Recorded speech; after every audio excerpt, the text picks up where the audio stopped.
We do have a quorum, ma'am, if you'd like to get started. All right. At this time, I would like to call to order the May 5th, 2022 special board meeting of the North County Transit District. Happy Cinco de Mayo, everyone. Anthony, please call the roll. Yes, ma'am. Board Member Rodriguez. Board Member Hensey. Here. Board Member Contreras. Present. Board Member McNamara. Board Member Desmond. Board Member Quirk. Board Chair Edson. Present. Board Member Jenkins. Here. Board Vice Chair Bapatal. Here.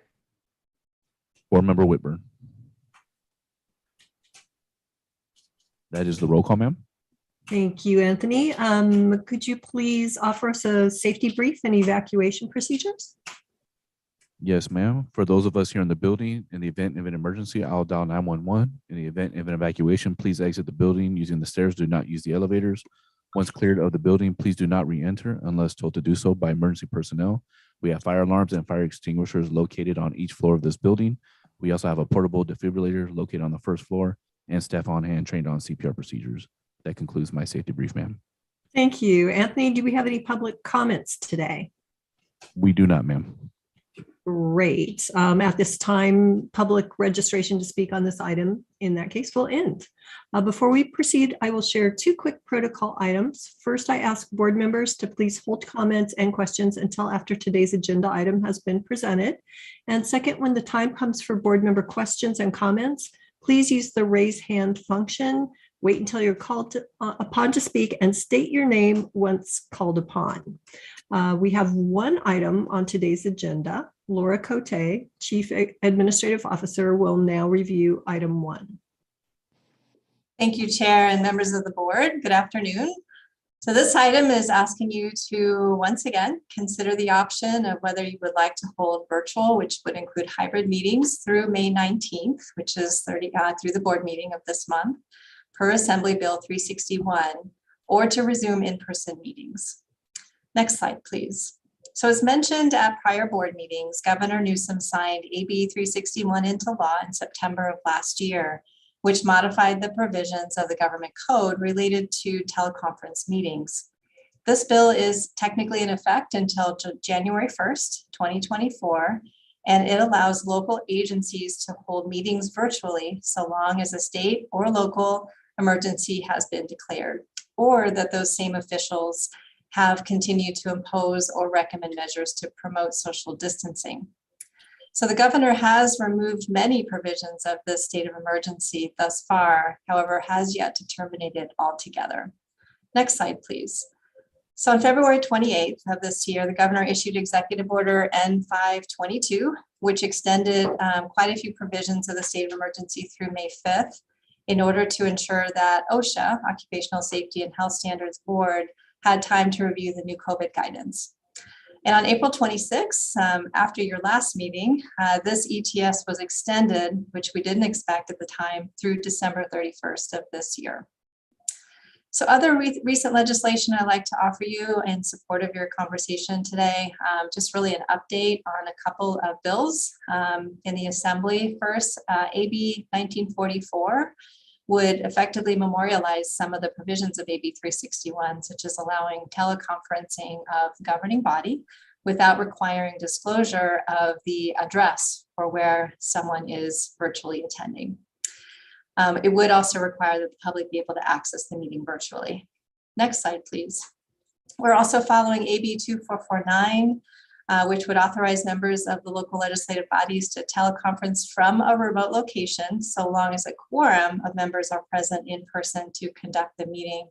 So these two are running parallel. They both passed out of committee this week. Our understanding at this point is that AB 2449 has a little more support, but we're certainly tracking that and we'll continue to update the board on how those are moving forward.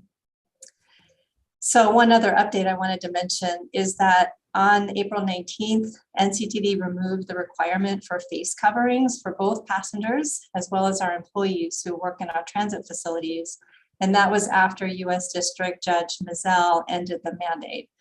An appeal has been filed by the Department of Justice, and of course, we are following that very closely as well. Next slide, please. So to help support your conversation today, we went ahead for the first time in a little while, taking a pulse of our regional agencies and wanted to just see what we could find with respect to how they were conducting their meetings during the current state of emergency. And what you see here on the slide are those that are doing something other than in person.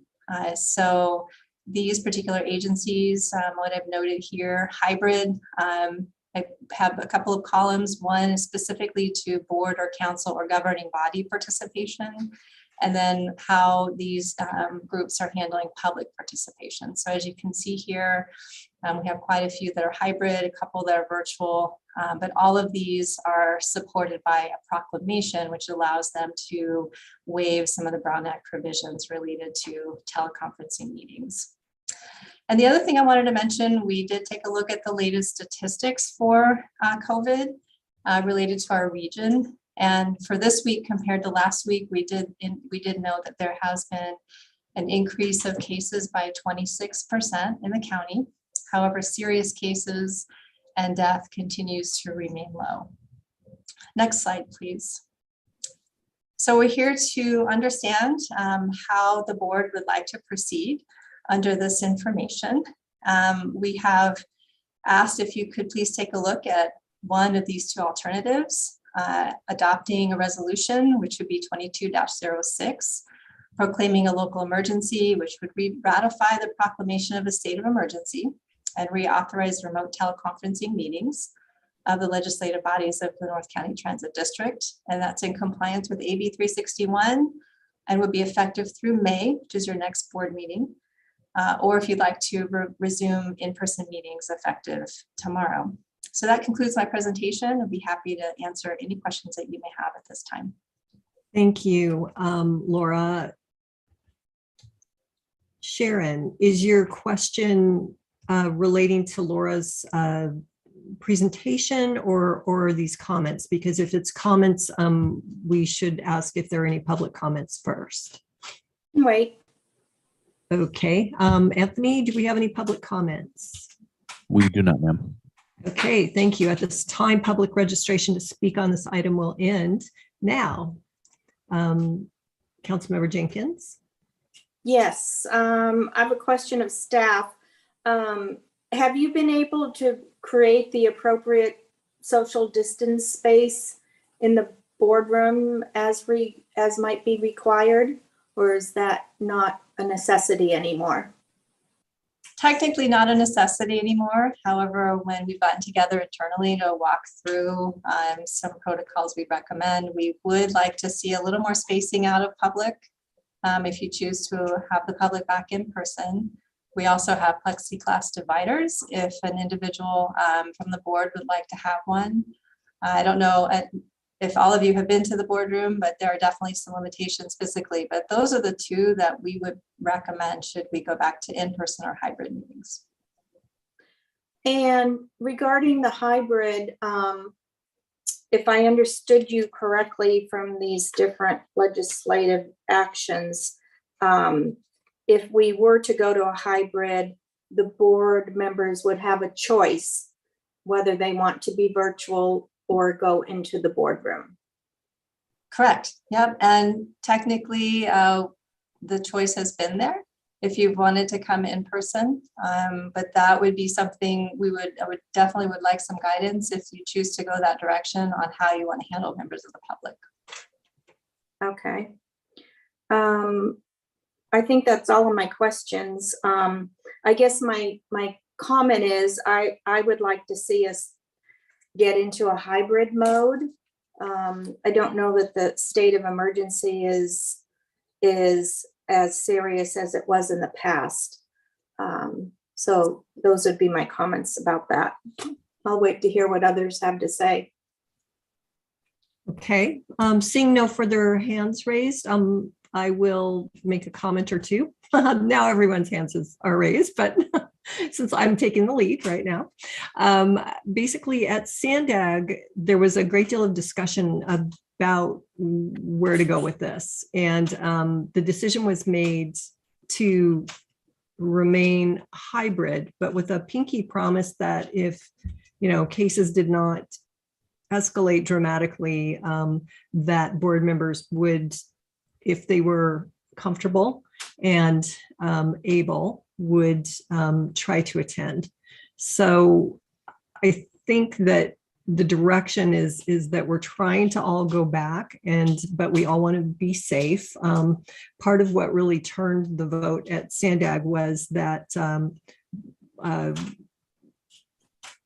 council member Gasterlin, I have to go, is she a mayor now? Is she a deputy mayor now? She's a council member. Gasterlin, who works at UCSD, basically presented statistics on what's happening locally, because she is a professor at UCSD, and the cases have really dramatically increased there. And they're kind of like a canary in that they've got people, meeting closely in mass quantities.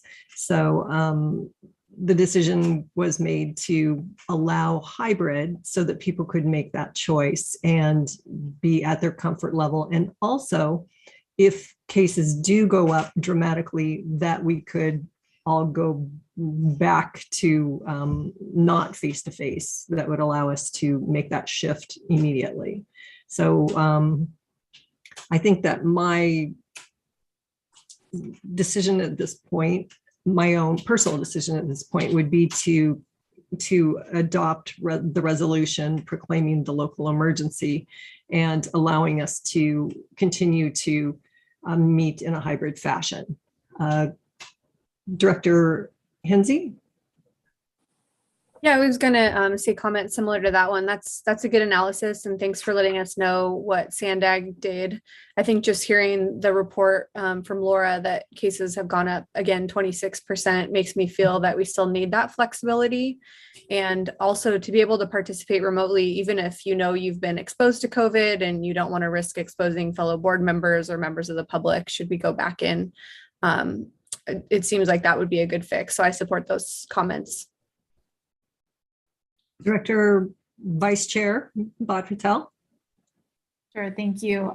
Yeah, similarly, I think for myself, it's just I personally might feel comfortable coming in and others may not feel comfortable coming in. I mean, our council meetings have been in person for the last several months. And so I think, similar to what other folks have said, in terms of potential exposure and everything, it gives the flexibility in case you have to be remote. And of course, if you feel comfortable and you haven't been exposed, being in person so that we can see each other. And of course, the public is a great option. So I'm supportive of the hybrid option. Just wanted to also voice my opinion on that. Thank you. Thank you. And I see that Director Rodriguez has joined us and has his hand raised. Yeah, at this juncture, anyone that is stating that they don't want to come in person, yet living our lives out in public, it's out of laziness. We're elected to do the people's work in person, so it's very disappointing to see the laziness conveyed by elected officials in our region. But hey, you guys want to keep being lazy? Keep voting this way. Well, Director Rodriguez, I find your comments to be pretty much out of order. That's your personal opinion about others, and I think it's inappropriate. So please save your personal opinions that are insult others. Please keep them to yourself. That happened to me with an A card. Okay. Seeing no further hands raised, do I have a motion?